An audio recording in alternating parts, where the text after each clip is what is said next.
Welcome to the Celebrate Brave podcast. I'm Nicole Steinbach, your host and the International Bravery Coach, on a mission to redefine brave, how we identify it, live it, and most importantly, celebrate it. Because when you build your brave, you change your world, and that changes the world. Talk about something to celebrate. Let's go. Hello, brave people. Did you know that you are a cast iron pan? Right? Oh my goodness. Where is she going with this one? Well, the first part is to say, if you are a vegetarian and you feel uncomfortable with non-vegetarians talking about their meat eating habits, I see you. You are valuable. Do not listen to this recording. Do not listen to this recording. All right. So for those of you that are still with me, hello, you are a cast iron pan. Now, I recently said this to a fantastic person in my life. And this is someone who can go pretty far with me on my metaphors. And she laughed so hard. And then her questions afterwards made me super committed to make this episode. So if you love it, praise her. If you hate it, complain to me. So you are a cast iron pan. Let's start with the foundation. So, what is a cast iron pan? Of course, I'm talking about a pan that goes onto your stove. And these are, the old school pans. So, this is from a time when iron got stable enough, could be formed enough to be cast, so to be formed over a template to create cast iron pans. These things are heavy as can be, and they're a bit sensitive. This is not one of the, non-stick pans. You can carry 3 of them at the same time. Of course, there's a place for those in the kitchen for sure. This I'm talking about, this type of pan, this cast iron pan, super heavy, and it's a sensitive little flower. They are expensive and they last forever if they're taken care of. You can buy them either seasoned or unseasoned. And basically, unseasoned means it's raw. You are the person that has to create the barrier between the heat on the iron and, in this case, the meat that is being grilled or being, I guess it wouldn't be called grilled, huh? Fried? I don't know. This is why I love cast iron pans. The other option is seasoned, which is essentially that someone else has gone through the heavy lifting. That's funny, but it is heavy lifting to create this barrier between this glorious heat of the iron and the meat that you are preparing. Okay. You got to get into the little grooves. You got to create this barrier so that there's this crispiness. All right. Why am I talking about all of this? Because here's the deal. I eat meat and I eat it with relish. So my family buys high quality meats, especially when we're talking about beef and a steak. There's going to be a marbling of fat. And before anyone sends me messages about fat being unhealthy, save your time. We're just going to disagree. So there's this gorgeous fat and all of these juices, and this is meat that has been slaughtered recently, and it is from an animal that was treated higher than the average crap meat you get. in some stores. Okay. So you got this gorgeous foundational piece. And when you put it into a well cared for cast iron pan, and that pan is already heated, there's the sizzle of the seal. And this gorgeous crust begins to form very quickly. You flip it over one time, and the inside remains just like all those juices are locked in there. And oh my gosh, like you can control with practice, of course, you can control how well cooked this meat is. So for me, for example, I like medium rare. And with a cast iron pan that's well cared for, that's totally doable. And the flavor, granted, it's not as amazing as when it's grilled over actual fire, but I'm telling y'all, it's right below it. It's like right below it. And it's made in your home all season. You don't have to freeze getting your grill going. Okay.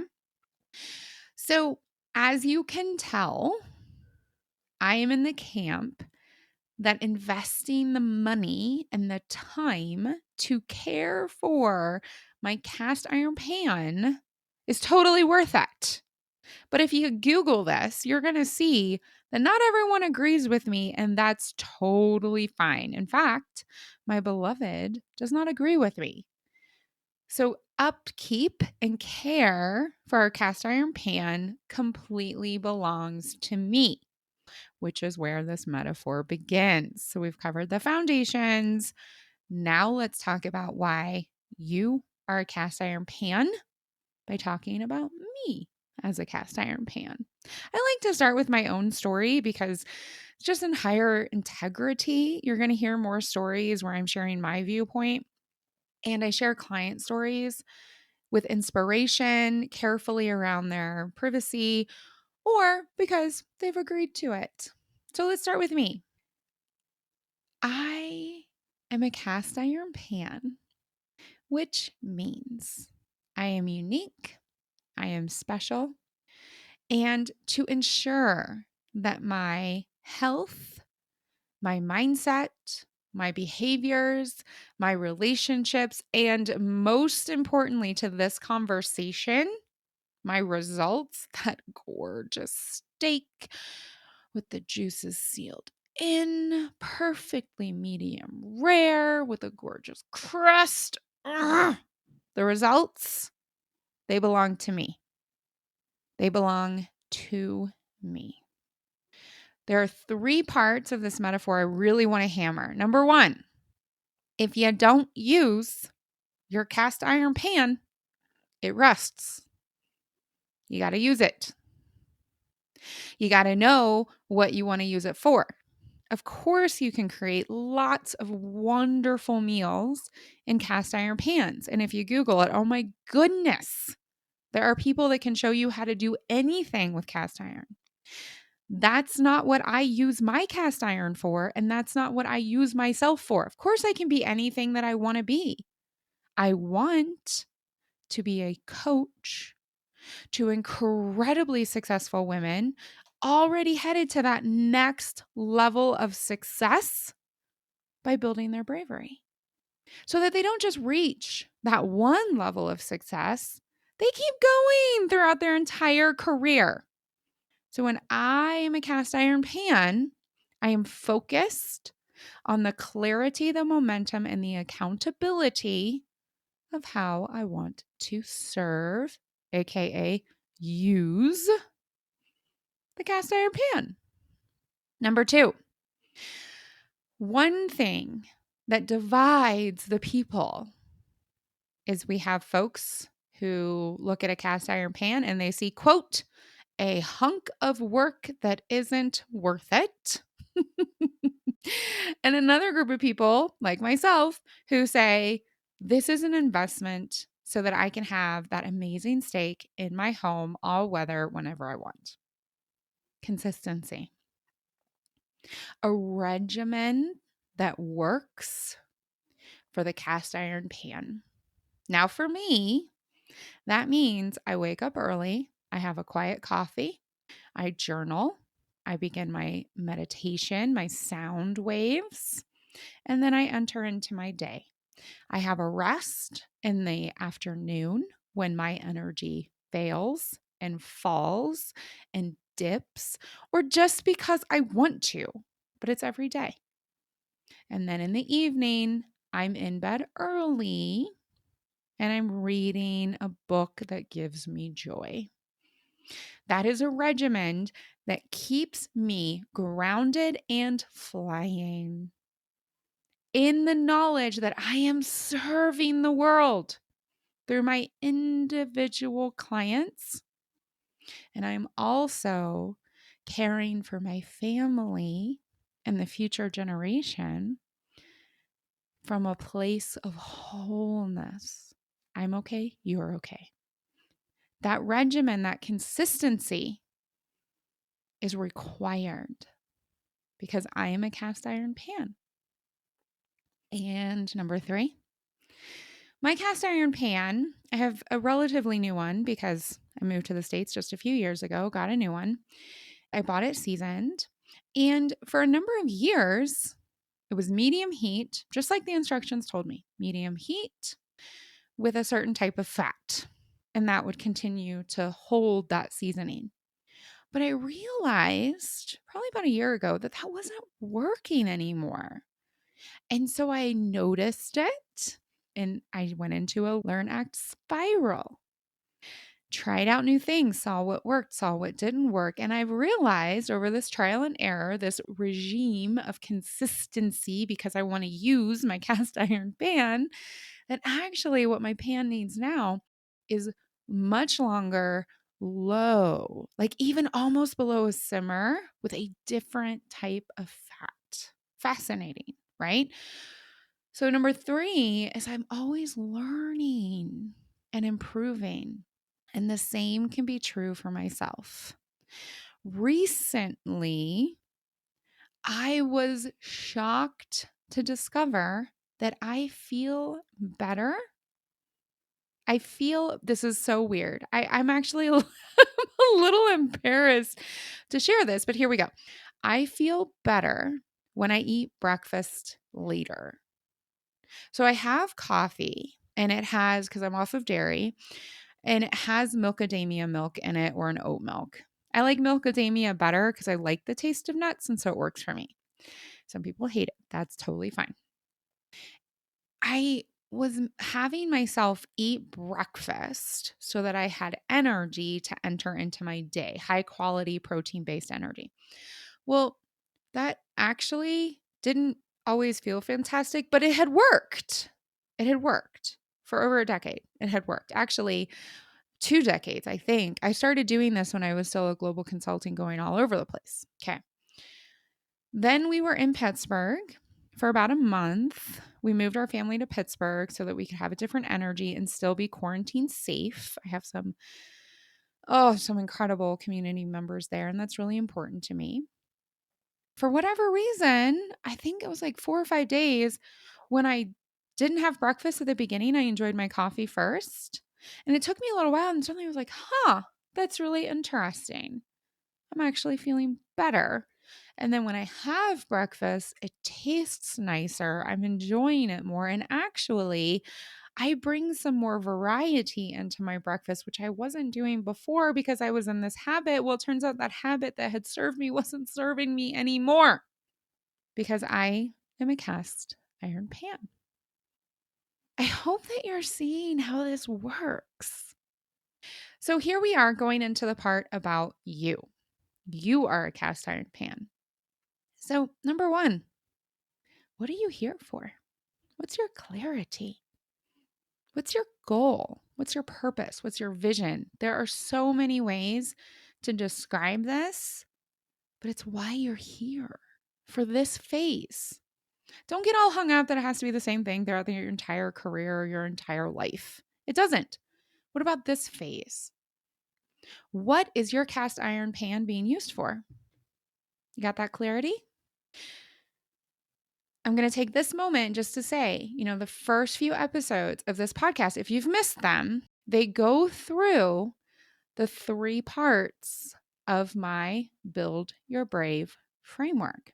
Tell it to your dentist, clarity. Experience it like a kindergartner, momentum. And own it like a boss, accountability. If you've missed those, pop on over, experience them, and then come on back. So, what are you here for, dear Iron Pan? How are you taking care of yourself? Are you doing it consistently? And are you doing it in a way that helps you do and become who and what you want to be? If it's not, let's learn. Let's improve. What was serving you before and isn't now? What do you want to serve you? Who do you want to become? How does she feel? What are her habits, mindset, behaviors, relationships, skills? How does she spend her day? When does she take holiday and for how long and where? If she goes somewhere, where does she go? What does she experience? This is up to you because you are not a hunk of work that isn't worth it. You are a unique, glorious being who is worth the investment, the consistency, and the continuous growth. Are you committed? Do you have your regimen? Are you consistent? Are you learning? Are you growing? Are you getting better? And if the answers aren't a clear frickin' yes, if you aren't, or if you don't, remember, you are a cast iron pan and you decide. Now, of course, you can take a shortcut. You'll taste it. You will taste the difference. So I recommend that you don't. I recommend that you pull it together and you let it go. That you jump into action and you step into reflection. That you lean in and that you lean out. I suggest that you brave it up and that you take care of your cast iron pan today and tomorrow. Go out there, make some incredible steaks that only you can make. Thank you for listening to this episode of the Celebrate Brave podcast. If you're ready to build your brave, to live a life you love, and create a career that matters to you, reach out. Together, we can spend time one-on-one to explore how I can help you. And until then, share this episode with people in your life, people who can join our movement to redefine brave, how we identify it, experience it, and celebrate it.